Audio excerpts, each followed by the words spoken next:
ang mga kwento ng pag-ibig, kwento ng buhay, at kwento ng pag-asa dito sa Barangay Love Stories. Love Stories.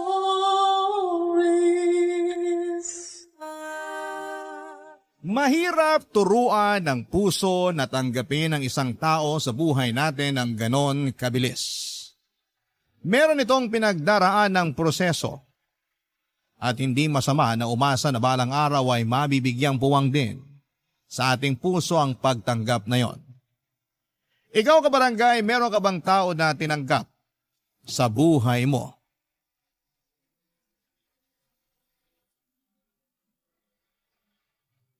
Dear Papa Dudut, meron ba kayong tao na hindi ninyo gusto dahil galit kayo sa kanya? Ako kasi ay meron. At yon ang stepfather ko. Pero bago ko ikwento sa inyo, isa-isa ang mga dahilan kung bakit hindi ko siya gusto at galit ako sa kanya. Pabati muna ng isang magandang tanghali sa inyong lahat, avid listener at certified kabarangay na talaga ako since nadiskubre ko ang programa ninyo na Barangay Love Stories noong pandemic. Marami akong natutuhan sa mga kwento ninyo lalo na pag ito ay tungkol sa pamilya. Kaya nga na-inspire ako nito na magbahagi ng storya ko. Tawagin niyo na lamang po ako sa pangalang Lilibet, 31 years old at nagtatrabaho bilang loan officer sa isang bangko sa Quezon City. Pero ang kwentong ibabahagi ko ay magsisimula noong 20 years old ako. Noong edad kong yon, ay may pinakilala sa akin ang mama ko na lalaki. Si Sergio na boyfriend daw niya. Pero imbes na matuwa ay nagalit ako sa mama ko dahil para sa akin ay wala siyang karapatang pumasok sa isang relasyon matapos siyang lokohin at iwan ang tatay ko noong 8 taong gulang pa lamang ako. Hindi sila kasal at matagal na silang hiwalay. Papa's girl ako pero lumaki ako sa poder ng mama ko. At sa paglipas nga ng panahon ay napatawad na ng mama ko ang papa ko at piniling maging civil ang relasyon nila sa isa't isa. Kahit na may sarili ng pamilya ang tatay ko.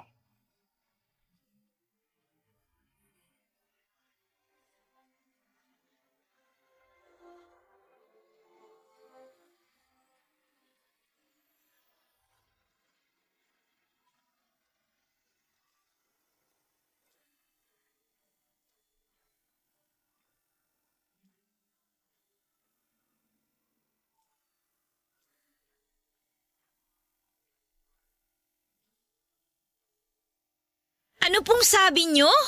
Nak, makinig ka muna kasi. Narinig ko naman, Ma. Hindi lang ako makapaniwala na naghanap pa kayo ng ibang lalaki. Ay, kinadismay ako pa. Kayo na nung seryo na yon. Paano na po si Papa niyan?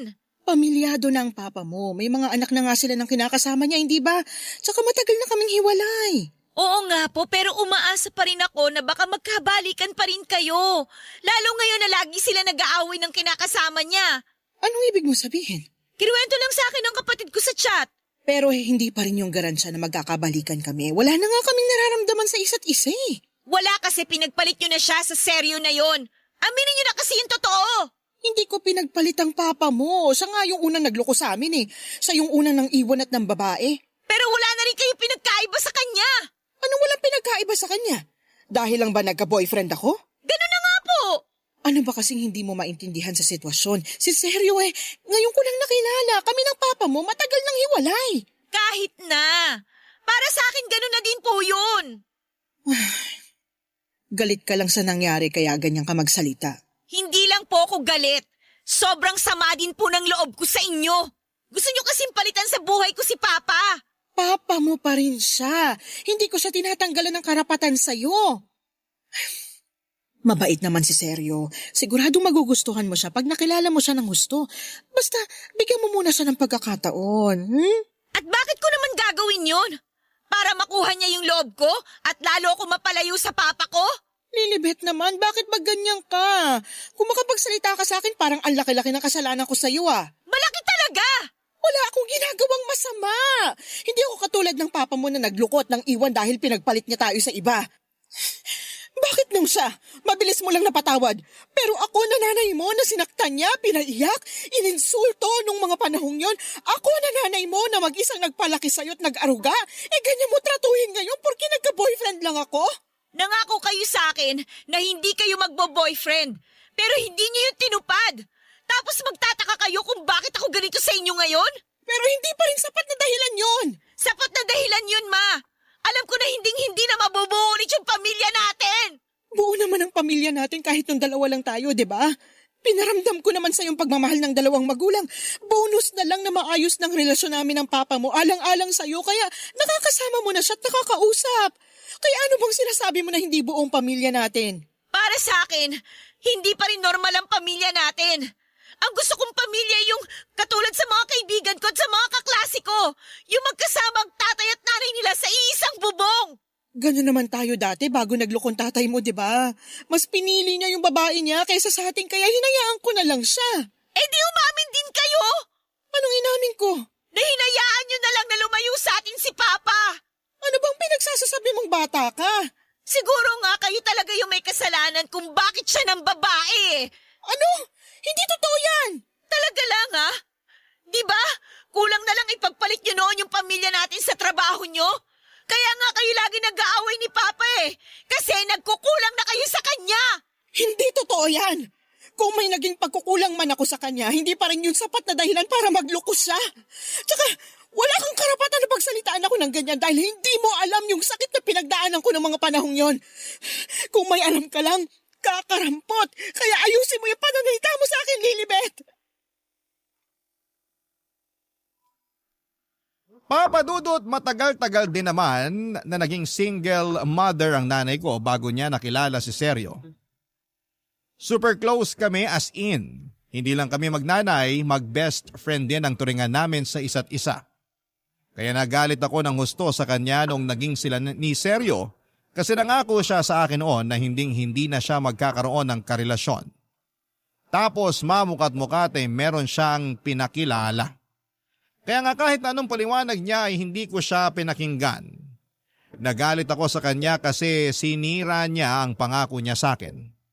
Nagtampo ako at nagrebelde pero patuloy pa rin nakiusap sa akin ang mama ko na huwag ko siyang tratuhin ng ganon dahil nasasaktan siya.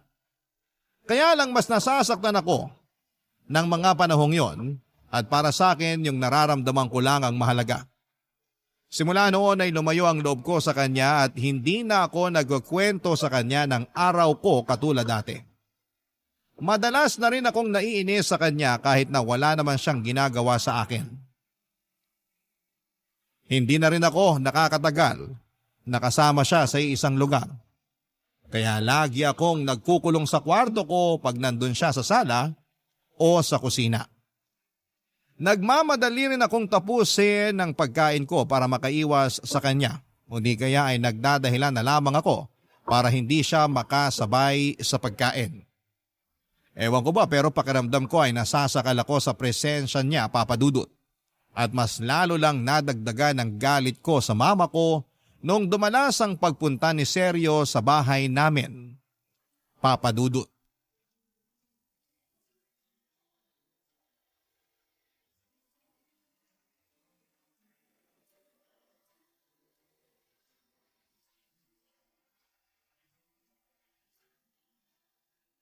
Sa palagay mo, magugustuhan ni Lilibet tong niluto kong sinigang na salmon?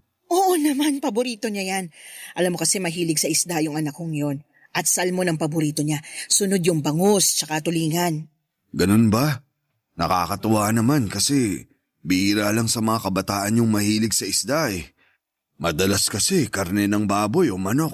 Kumakain din naman siya nun pero mas gusto niya talagang isda. Nung bata yun, pangarap pa nga niya maging isda. Talaga? Oo, ang weird pero pinagbigyan ko na lang. Binili ko ng costume ng isda. Katulad ng mga sirena? Hindi, buntot lang naman yun Pero yung kanya, simula ulo hanggang paa isda talaga. Mukhang seryoso talaga siya sa pangarap niyang maging isda. Oo, kaya tawang-tawa ako pag naaalala ko yun. Papakita ko sa iyo yung picture niya mamaya pagkatapos natin kumain. Oh, Nak, nandiyan ka na pala. Pasok na po ako sa kwarto. Ha? Mamaya na, maupo ka na muna rito para kumain. Busog pa po ako. Lilibet naman, paanong busog ka pa eh? Naririnig ko na yung tiyan mong kumakalam, tsaka nagluto ang Tito Seryo mo ng sinigang na salmon. Di ba paborito mo yon? Oo nga naman. Sabi ng mama mo, paborito mo yung sinigang na salmon at namimiss mo na raw kumain nun. Kaya nagluto ako para sa'yo. Paborito ko nga at namimiss ko nga kumain pero hindi ako kakain kasi luto mo. Lilibet! Totoo naman eh. Akala niyo ba makukuha niyo ako sa pagluluto niya ng paborito kong pagkain? Wala namang masama dun dahil gusto lang namang mapalapit sa'yo ng tito mo. Ayoko nga sabi, di ba? Ayoko mapalapit sa kanya. Huwag mo naman sagutin ng ganyan ng mama mo. Mama mo pa rin siya. Wala kang pakialam. Sino ka ba? Lilibet! Hindi kita pinalaking bastos. Ayusin mo pagsagot mo sa tito mo. Hindi ko siya tito, no? Masyado kayong trying hard na ipagsiksikan sa buhay ko yung boyfriend nyo. Nakakainis tuloy lalo. Hindi ako trying hard at hindi ko pinagsisiksikan sa'yo si Seryo. Ang sa akin lang, igalang mo pa rin siya kahit na hindi mo siya gusto. O sige po, igagalang ko po siya katulad ng gusto niyong mangyari. Pasensya na po kayo, Tito, pero ayoko pong kumain ng luto nyo kahit na mukhang masarap at paborito ko pa. Kasi kahit na ano pong gawin ninyo, hinding-hindi nyo po makukuha ang loob ko. Kung si Mama na uto po ninyo, ibahin po ninyo ako. Para sa akin, walang pwedeng pumalit sa posisyon ng papa ko sa buhay ko. Hindi ibang tao at lalong hindi kayo. O ayan ma, ginalang ko na po siya katulad ng sinabi nyo. Sana wala na kayong problema doon ha? Ay, ewan ko sa'yo. Hindi ko na alam kung anong gagawin ko. Sabi ko naman sa inyo, gusto ko nang pumasok sa kwarto ko. Pero pinipilit niyo akong kumain kasabay niyo eh. Hindi ako makikipag-family bonding sa inyo kasama ang lalaking yan. Gusto lang naman ng mama mo na kumain ka. Kung ayaw mo pala nakasama ako, ayos lang naman. Basta kumain ka pa rin kasi mukhang gutom ka na. Itutulog ko na lang tong gutom ko. Hindi ako kakain ng niluto mo. Diyan na nga kayo! Lilibet, bumalik ka rito! Pasensya ka na sa anak ko ha. Hindi ko naman siya ganyan pinalaki pero nagbago lang siya nitong naging tayo. At kahit na anong gawin, hindi ko maintindihan yung dahilan niya. Hayaan muna natin siya. Baka kasi kailangan niya pa ng panahon para matanggap yung relasyon natin. Siguro naninibago pa lang siya. Pero naniniwala naman ako na magiging maayos pa rin ang lahat. Salamat, Seryo. Maraming salamat talaga. Walang anuman. Tara, kumain na tayo. Sige, hahatiran ko na lang mamaya si Lilibet sa kwarto niya. Papadudot nagtatrabaho bilang chef ang stepfather ko at sa restaurant na pinagtatrabahuhan niya sila nagkakilala ni Mama. Teacher naman ang mama ko. Basta ang sabi lang niya sa akin noon ay tingin daw ng tingin sa kanya si Seryo kahit na tapos na itong magluto sa harap nila ng mga katrabaho niya. At napansin pa nga yun ng iba nilang mga kasamahan kaya tinukso sila. At bago sila umalis sa naturang restaurant ay naglakas loob daw si Seryo na kuhanin ang numero ng mama ko at doon na sila nagsimulang mag-usap. Kung ilalarawan ko ang personality ng stepfather ko ay masasabi kong mabait talaga siya. Mahinahon magsalita at maalaga. Nakikita ko kung paano niya asikasuhin si mama kapag nasa bahay silang dalawa.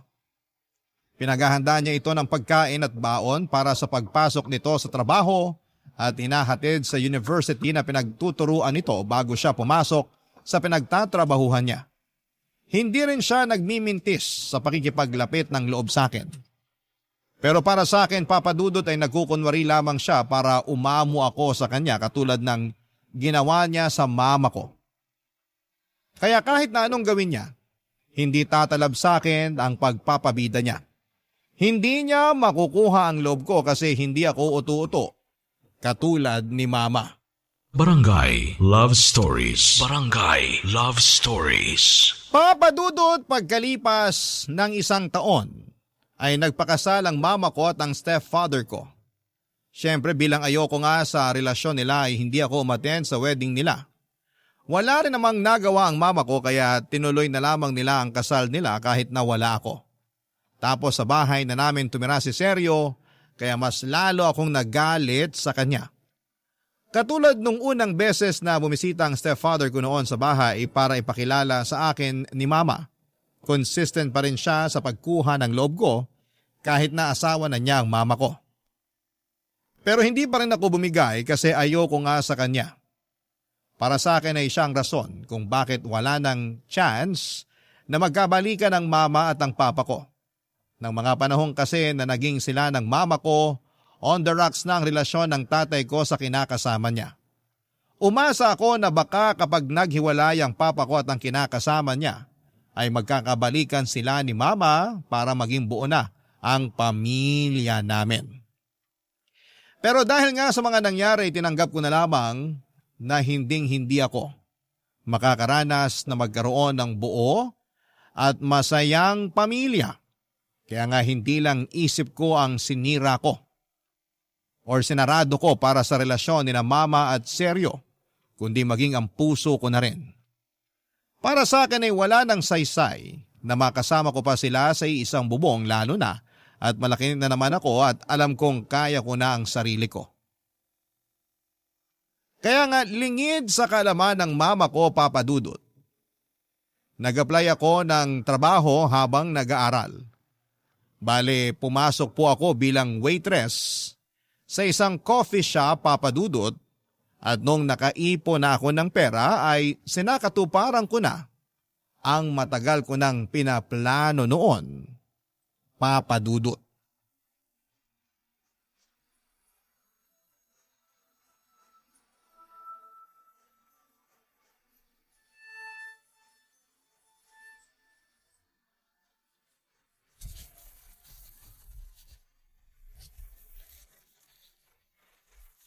Nak, saan ka pupunta? Bakit ka naglalagay ng damit sa bag mo? Hindi po ba halata? Aalis na ako sa bahay na to. Bakit aalis ka? Saan ba punta mo? Wala na po kayo doon, no? Tsaka, ang lakas naman ng loob yung tanungin ako kung bakit ako aalis. Hindi man lang kayo marunong makaramdam dyan. Naturingan pa namang nanay ko kayo pero wala rin. Dahil ba to sa pagpapakasal namin ni Seryo? Ano pa nga ba? Yun lang naman yung problema natin dito di ba? Nagmamahalan kami. Ano bang mali doon? Maling-mali yun kasi nagpatali ka na talaga sa kanya. Hanggang ngayon ba naman pinipilit mo pa rin na magkakabalikan kami ng papa mo? Oo! Umaasa pa rin ako pero sinira nyo na yung pag-asang yun. Kaya ngayon nakasal na naman kayo, mas maganda siguro kung bumukod na ako. Hindi mo naman kailangan bumukod Pwede tayong magsama-sama rito. Ayoko nga kayo makasama, di ba? Hindi ko nga matagalan ang presensya ng Seryo na yung pag nandito sa bahay nung hindi pa kayo kasal Tapos ngayon na mag-asawa na kayo, mas lalong ayoko na tumira dito kasama kayo. Ilang beses ko bang dapat sabihin na mabait si Seryo? Kahit ilang beses mo siyang binastos, ni minsan hindi siya nagalit sa'yo. Pinagpapasensyahan ka niya dahil desidido siyang makuha ang loob mo. O anong gusto niyong gawin ko? Sana sinubukan mo man lang natanggapin siya bilang stepfather mo. Sana binigyan mo siya ng chance na patunayan ang sarili niya sa'yo. Hindi ko nga kailangan ng bagong tatay, di ba? Meron na akong tatay. Bakit ba kasi puro na lang yung tatay mong bukang bibig mo? Wala rin naman siyang pakialam sa'yo. Ha? Anong sinabi niyo? Totoo naman, di ba? Kailan ba yung huling beses na nakapunta ka sa bahay nila? Tsaka sabi mo, ayaw sa'yo nung kinakasama niya. Madalas ka pang paalisin kaya sabi ko pag inulit niya pa yon, ako nang makakalaban niya. Kahit na mukhang wala nang pakialam sa akin ng papa ko, hindi pa rin dahilan yung para pilitin niyo ako mapalapit sa asawa ninyo. Nak naman, ba't pa kasi ganyan ka? Bakit ang tigas ng puso mo sa stepfather mo? Kahit man lang sana alang-alang sa akin, subukan mo siyang kilalanin. Bakit ko gagawin yun? Hindi niyo nga ako iniisip nung naging kayo, di ba? Baka nakakalimutan niyo, ma. Nangako kayo sa akin na hindi na kayo makikipagrelasyon. Pero bakit may pinakilala na lang kayo na boyfriend ninyo? Sinira niyo yung pangako niyo sa akin Tapos ngayon gusto niyo tanggapin ko yung asawa niyo sa buhay ko bilang stepfather ko? Sinubukan ko namang tuparin yung pangako ko sa iyo Kaya nga ilang taon din akong hindi nagkaroon ng karelasyon kasi nag-focus ako sa pagpapalaki sa iyo. Bakit bigla niyo naman sinusumbat sa akin ang bagay na yan? Ginusto niyo rin naman na palakihin ako, di ba? Kung ayaw niyo pala, di sana binigyan niyo na lang ako sa papa ko. O di kaya naman niligaw niyo na ako sa kalye nung bata pa lang ako. Ano bang pinagsasasabi mo? Hindi ko magagawa yun sa'yo dahil anak kita. Tsaka, ikaw na lang ang meron ako kaya bakit kita ibibigay dun sa tatay mong nang iwan sa atin? Ewan ko sa inyo, ma. Mukhang kahit na anong gawin ko, hindi niyo talaga maiintindihan yung nararamdaman ko. Kaya tama lang talaga ang desisyon ko na umalis sa bahay na to. At saan ka naman pupunta kapag umalis ka? Nag-aaral ka pa, Lilibet? Hindi mo pa kaya ang sarili mo. Yun ang akala nyo. Palibasa kasi maliit na bata pa rin yung turing nyo sa akin eh. Ipapaalala ko lang sa inyo, Ma. Malaki na ako at may kakayanan na ako magdesisyon para sa sarili ko. Tsaka kumikita na rin naman ako ng pera dahil may trabaho na ako. Ano? At anong klaseng trabaho yan? Nagtatrabaho ako bilang waitress sa isang coffee shop para makaipon ng pera at makalis na sa bahay na to. Bakit ngayon mo lang sinabi sa akin? Bakit ko naman sasabihin sa inyo? Kasi mama mo pa rin ako. Kahit nagalit ka sa akin, dapat sinasabi mo pa rin sa akin yung mga ginagawa mo. Di ba, ganun ka naman sa akin noon? Noon yun, Ma. Pero hindi na ngayon. Malaki na ang pinagbago ko kasi kayong nagtulak sa akin na lumayo ang loob sa inyo. Kaya hindi niyo ako mapipigilan ng umalis sa bahay na to kasi ayaw ko na nga kayong kasama. Lalo na yung asawa nyo.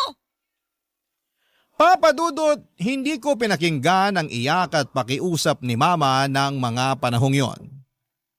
Naging matigas ang puso ko para sa kanya nang ituloy ko ang pag-alis ko sa bahay namin. Para po sa akin, yun ang unang hakbang ko para maging malaya sa pamilya naming matagal na rin namang wasak. Tumuloy ako sa isang maliit na apartment kung saan ay naging roommate ko doon ang kaklase ko. Nag-working student ako at kahit na mahirap sa akin na walang nanay na nag-aasikaso ay tiniis ko pa rin para lamang mapangatawanan ang pag-alis ko sa amin. Laging tumatawag o nagchat-chat sa akin ang mama ko pero hindi ko siya sinasagot o sinisin man lang. Nami-miss na raw niya ako at gusto niya akong makita. Pero ayoko siyang makita kahit na miss ko na rin siya ng mga panahong yon. Mas nananaig kasi ang galit ko sa kanya at sa desisyon niyang pakasalan ang stepfather ko.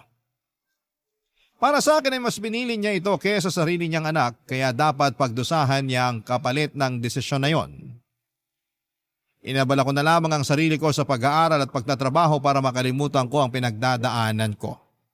Hindi ko na malaya na mabilis palang lumipas ang isang buwan, Papa Dudut.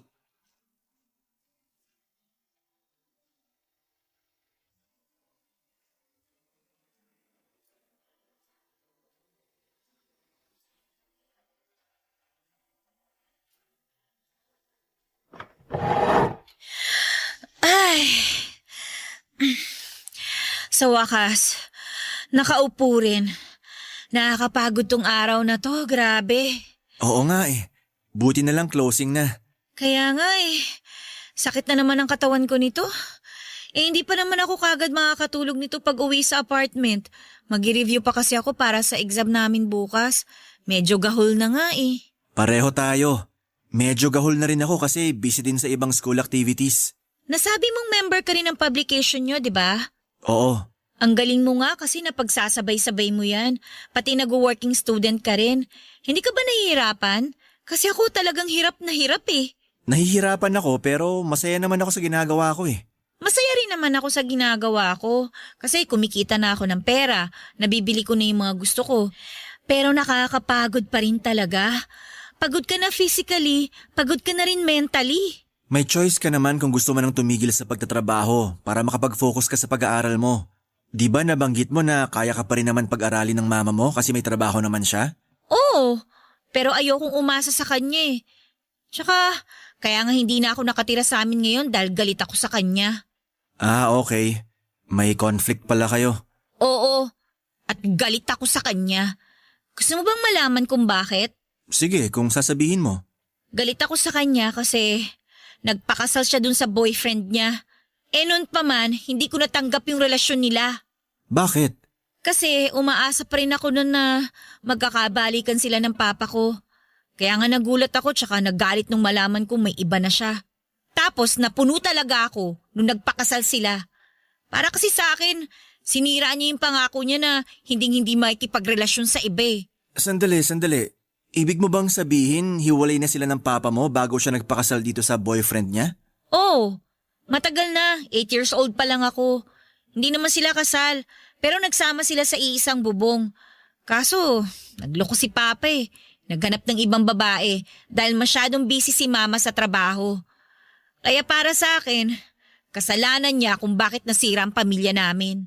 Para sa akin, kung may pagkukulang man ng mama mo, hindi sapat na rason na humanap ng iba ang papa mo. Ano bang dapat ang ginawa ni Papa? Inayos yung pamilya nyo. Dapat mas inunawa niyang sitwasyon. Mas naging pasensyoso. Ewan ko. Pero para sa akin si Mama talaga yung may kasalanan.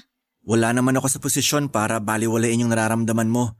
Kung sa tingin mo mas malaking kasalanan ng mama mo, sana mahanap mo pa rin yung pagpapatawad dyan sa puso mo. Ewan ko kung kaya ko pang patawarin siya kasi alam mo sa totoo lang, ang laki na ng panghihinayang ko sa samahan namin eh. Sobrang close kami noon bago siya nagkaroon ng boyfriend. Matanong ko lang, kumusta tong stepfather mo? Okay naman. Masasabi ko na mahaba ang pasensya niya, mahinahon magsalita, tapos mahal na mahal niya ang mama ko. Magaling din siya magluto kasi chef siya eh. Pero ayoko pa rin mapalapit sa kanya. Kasi feeling ko, inaagawan niya ng pwesto yung papa ko sa buhay ko. Tingin ko hindi naman gano'n ang intensyon ng stepfather mo. Talaga? Gusto lang niya mapalapit sa'yo kasi anak ka ng asawa niya. Para sa akin, kung malinis naman yung intensyon niya, walang kaso doon. Ay, kaya lang hindi ako katulad mo mag-isip eh. Galit ako sa kanya at galit din ako sa mama ko. Kaya nga umalis ako sa bahay namin. Okay lang yan. Sabi ko nga, hinding-hindi ko babaliwalain yung feelings mo kasi ikaw ang nakakaramdam niyan. Pero salamat kasi na-appreciate ko na nagkwento ka sa akin. Gusto ko lang din kasing may mapaglabasan itong sama ng loob ko. Ang bigat na rin kasing dalin eh. Basta nandito lang ako kung gusto mo na makakausap. Handa akong makinig at maging kaibigan sa'yo. Papadudot katrabaho ko si Fred sa coffee shop na pinapasukan ko. Barista naman siya doon pero katulad ko ay isa rin siyang working student. Kapwa ko siya third year student at siya lang naman ang sumusuporta sa pag-aaral niya. Laki po sa hirap si Fred at wala na siyang tatay matapos nitong mamatay sa sakit noong 16 anyos pa lamang siya. Tapos ay may 3 pa siyang nakababatang kapatid na pare-pareho ring nag-aaral. Ang mama lang din nila ang nagtaguyod sa kanilang magkakapatid kaya nga porsigido siyang tulungan ito. Doon na siya nag-working student para kahit paano ay hindi na niya iasa sa mama niya ang pambaon niya at panggasto sa eskwelahan. Mabait si Fred, gentleman at gwapo. In fact, maraming nagkakagusto sa kanya lalo na ang mga kapwa namin estudyante noon. May mga pagkakataon na siya lang talaga ang pinupuntahan ng mga ito sa shop namin para makasilay sa kanya. Nung una ay wala naman akong pakialam sa bagay na yon hanggang sa maging ako ay nagkagusto na rin kay Fred. Kaya lang ay hindi ako yung klase ng babae na umaamin sa mga crush nila, magkamatayan man. Nagpatuloy ang pagiging close namin ni Fred hanggang sa siyang nag-confess na matagal na niya pala akong nagugustuhan. Doon na nga nagsimula ang espesyal naming pagkakaibigan lalo nang ligawan niya ako. Hindi nagtagal ay sinagot ko rin siya at naging kami at masayang masaya ako. Si Fred ang naging pahinga ko sa mga nakakapagod na sitwasyon at pagkakataon. At aaminin ko na doon ko mas naunawaan ng mama ko nang maging sila ng stepfather ko. Kaya nga hindi ko na lang namamalaya na unti-unti palang lumalambot ang puso ko sa mama ko. Sinisin ko na mga chat niya sa akin at nakikipag-usap na rin sa kanya sa call. Pero sandali lang naman yon. At kung may free time lang ako, madalas kasi busy ako sa trabaho at sa pag-aaral. Pero hindi ko pa rin sinasabi sa mama ko papadudot ang kinakaroonan ko. Hanggang isang araw ay nakatanggap ako ng chat mula sa stepfather ko na nagsasabi sa akin papadudot na nasa ospital daw ang mama ko ng panahong yon. Barangay Love Stories. Barangay Love Stories. Papadudot kahit na nagsimula na kaming mag-usap ulit ni mama, ay hindi pa rin ako masyadong nagsasabi sa kanya. Siguro kasi ayoko lang na ibaba ang pride ko kaya nagmamatigas pa rin ako na tuluyan nang makipagbati na sa kanya. Lahat ng yon ay nakwento ko sa boyfriend kong si Fred at Pinakinggan lamang niya ako hanggang sa gumaan ang nararamdaman ko. At kapag kailangan ko ng payo ay saka lang siya nagsasabi. Malaking bagay sa akin na nandyan si Fred para makinig sa mga hinaing ko sa buhay ko. Noong nalaman ko na nasa ospital si Mama ay nagdalawang isip pa akong puntahan siya kahit na alalang-alala na ako. Nahihiya kasi ako sa nanay ko at baka kung ano ang sabihin niya sa akin pero kinumbinsi ako ni Fred na puntahan daw namin si Mama. Bale, sinamahan niya ako. Okay naman na ang Mama, over fatigue lang daw. Ayos na ang pakiramdam niya pero pinayuhan pa rin siya ng doktor niya na manatili sa ospital ng ilang araw. Ang stepfather ko ang palagi nagbabalita sa akin ng kalagayan ng mama ko. Kaya naman nabawas-bawasan na ang pag-worry ko at nang pumunta nga kami sa ospital para bisitahin siya ay laking tuwa ni Mama pagkakita sa akin. Sabi ng stepfather ko ay bigla raw sumigla ang Mama kasi nakayakap na niya akong muli at nahalikan. Lalo tuloy akong nakonsensya kasi nagawa ko pa siyang tiisin ng ilang buwan. Pinakilala ko na rin sa kanila ng stepfather ko si Fred bilang boyfriend ko at naging maayos naman yon.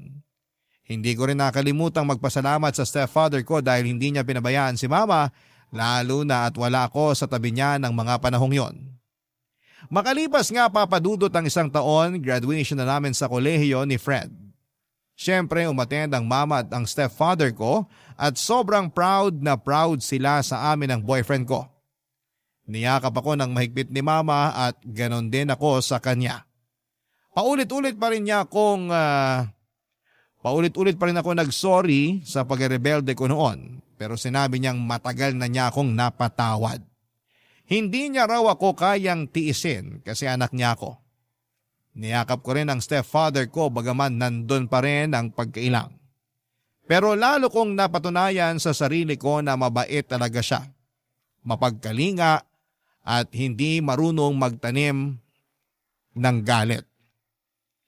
Mabilis na lumipas ang 6 na taon na engaged na kami ni Fred after 3 years of living together. Plano na naming magpakasal sa susunod na taon. Simple lang naman ang proposal niya at ginawa niya yon sa movie date namin sa nirerentahan naming apartment 1 week after my 28th birthday. Pero hindi ako kaagad nag-post sa social media dahil sinulit muna namin ni Fred ang sandaling yon. Kaso syempre excited kami kaya naman plinano na namin lahat-lahat hanggang sa mga guest namin at role na gagampanan nila sa wedding namin. Church wedding ang gusto namin at alam ni Fred na pangarap ko ang ganong klase ng kasal. At kahit hanggang bago matulog ay nag-uusap pa rin kami tungkol sa kasal namin. Tapos may bagay na bumabagabag sa akin ang mga panahong yon. Dahilan para masabi ko ito sa mapapangasawa ko, Papa Dudut.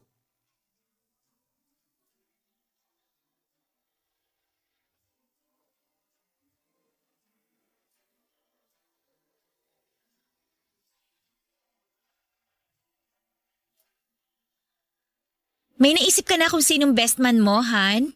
Oo, yung best friend ko si Luis. Naku, siguradong matutuwa yun. Sigurado yan. Tagal na nun hinihintay na ikasal tayo. Tapos inunahan na ako na siya raw dapat ang best man ko. Ikaw, may mga listahan ka na ba ng mga bridesmaid mo? May naiisip na ako pero tingnan ko pa rin kung sino yung makakapunta. Yung iba kasi nasa malayong lugar na nakatira tsaka nagtatrabaho. Karamihan sa kanila mga classmate ko nung college na naging kaibigan at parang kapatid ko na rin. Oo, tama rin naman. Pero bukas ko na iisipin kung sino-sino ang gusto kong maging groomsmen. Kaya nga, masyado tayong excited. Siyempre, sa wakas, mapapakasalan ko na yung babaeng mahal ko. Nako, kahit kailan, napaka-bolero mo talaga. Hindi kaya yun bola. Pagsasabi lang yun ng totoo. Oo na.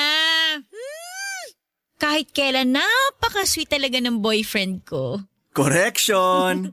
Fiancé mo na ako and soon to be your husband. Hindi na ako makapaghintay na matawag kang my husband. Ako rin. Tapos ikaw naman tawag ko sa'yo, my wifey-wifey. Parang habang tumatagal, lalo tayo nagiging corny, no? Ganon naman talaga pag in love. Oo na. Pero, kailan mo pala planong sabihin sa mama at stepfather mo yung tungkol sa engagement natin? Kailangan ba talaga? Hindi ko pa alam eh. Gusto ko sana silang sorpresahin at gawing extra special yung pagpapaalam ko sa engagement natin. Magandang idea yan. Basta sabihan mo lang ako ng pwede kong maitulong. Okay. Ay, Lalim nun ah. May problema ka ba, Han? wala naman. May iniisip lang Pwede mong sabihin sa akin. tungkol sa stepfather ko. Kung ano man yon, handa akong makinig. Hanggang ngayon kasi, hindi pa rin ako makapaniwala na magiging okay kami. 'Di ba? Natatandaan mo nun kung gaano ako kagalit sa kanya? Oo, natatandaan ko nga yun. Sinabi ko pa nga sa sarili ko na hinding-hindi niya makukuha yung loob ko. Na kahit na ano pang gawin niya, hindi niya mapapalitan sa buhay ko ang papa ko. Pero mali pala ako. Kasi sa paglipas ng mga taon, napalapit na lang yung loob ko sa kanya. Di ko na malayan. Nung unang beses ko palang nakita yung stepfather mo dun sa ospital, ramdam ko na mabait siyang tao. Nakita ko yung pagmamahal at pag-aalala niya sa mama mo, kahit na mukhang puyat at pagod na rin siya sa pagbabantay. Tapos nung nagkakwentuhan kami, sinabi niya na takot siya nung sinugod niya sa ospital ang mama mo, matapos mawala ng malay sa bahay niyo. Talaga? Oo, sinabi niya na hindi niya kakayanin sakaling mawala sa kanya yung babaeng pinakamamahal niya. Ramdam na ramdam ko yung takot at sensiridad niya, kaya alam ko na nasa tamang tao ang mama mo. Tapos ako naman nagtanim ng galit sa kanya. Kasi akala ko sinira niya yung tsansa na magkakabalikan sina mama at papa. Kung tutuusin, wala naman talaga siyang sinira dahil matagal nang sira ang pamilya namin pagkatapos ngang magloko ni papa. Hindi ko lang talaga matanggap na ginawa yun ng papa ko sa mama ko. Lalo na't close kami. Papa's girl talaga kasi ako eh. Pakiramdam ko tuloy, sama-sama akong anak. Nakaraan na naman yun. Nakapag-sorry ka na rin sa kanilang dalawa at maayos na rin ang relasyon niyo sa ngayon. Kaya nga masayang-masaya ako kasi nahanap mo dyan sa puso mo yung pagtanggap at paghingi ng tawad. Ewan ko ba? Minsan naisip ko, hindi ko deserve magkaroon ng stepfather na kasing bait ni Seryo. Deserve mo. Kaya nga nagkakilala sila ng mama mo at naging mag-asawa. Salamat, Hana, sa pagpapagaan mo ng loob ko. Walang anuman. Basta isipin mo lang na pwede ka pang bumawi sa kanila ng mama mo. Kasi kahit na mag-asawa na tayo, sila pa rin naman ang magulang mo. Oo, babawi talaga ako sa kanila, lalong-lalo na sa stepfather ko.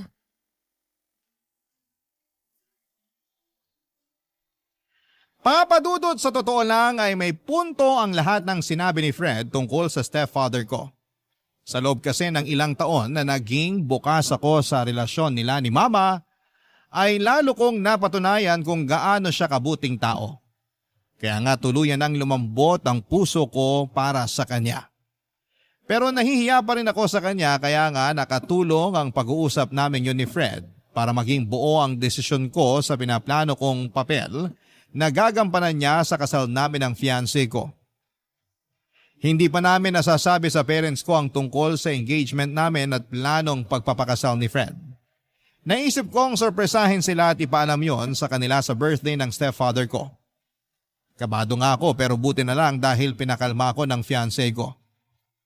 First time ko kasing gagawin ng bagay na yon kaya sana'y magawa ko ng maayos at masabi ng malinaw ang lahat-lahat ng nasa puso ko. Simpleng dinner lang sa labas ang naging birthday celebration ng stepfather ko. Kami lang dalawa ni Mama ang kasama niya dahil nasa seminar pa si Fred at kinabukasan pa ang uwi niya. Pero in-update ko siya sa mga nangyayari. Naging maayos naman ang dinner na yon at bago matapos ang gabi ay sinabi ko na nga sa kanila ang sorpresa ko.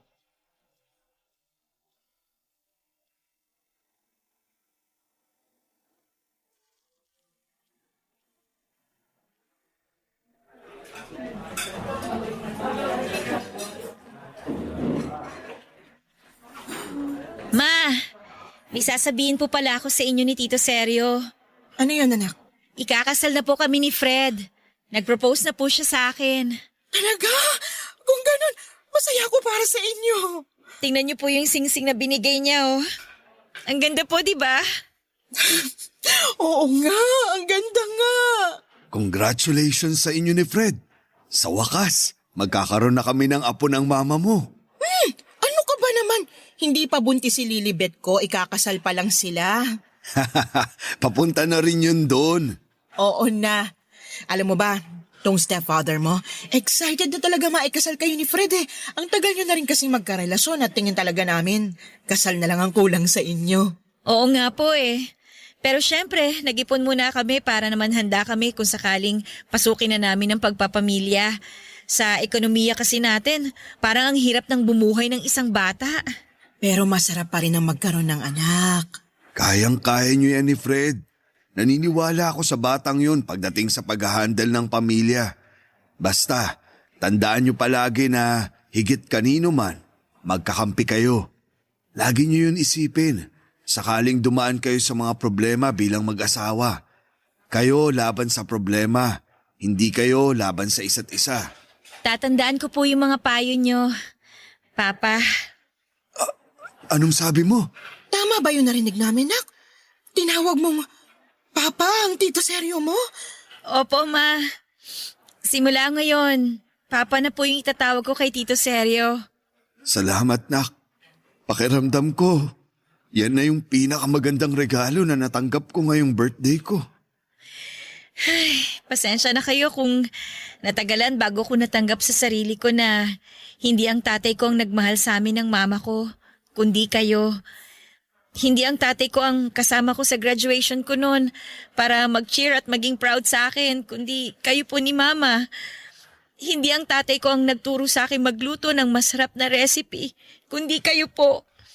At kahit na hindi ko kayo totoong tatay, tinuring niyo ako na parang tunay ninyong anak.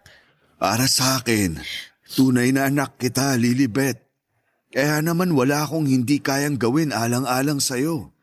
Mahal na mahal ko kayo ng mama mo. Mahal na mahal ko rin po kayo, Pa. Salamat po sa pag-aalaga kay Mama, sa pagmamahal sa kanya. Yun kasi yung mga bagay na hindi niya naranasan noon sa tatay ko. Walang anuman yun.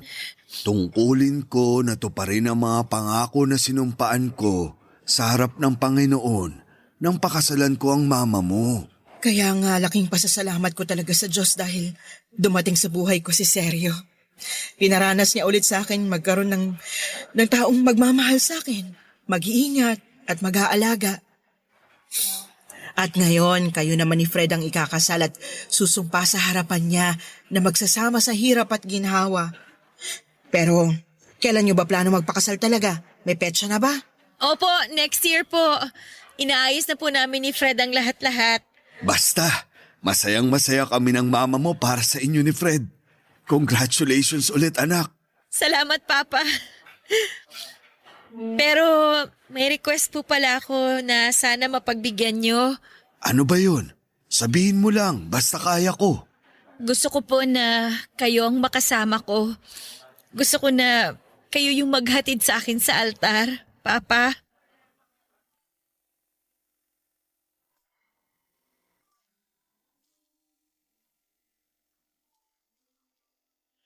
Papadudot, nakita kong nangilid ang luha sa mga mata ng stepfather ko nang sabihin kong gusto ko na siyang maghahatid sa akin sa altar.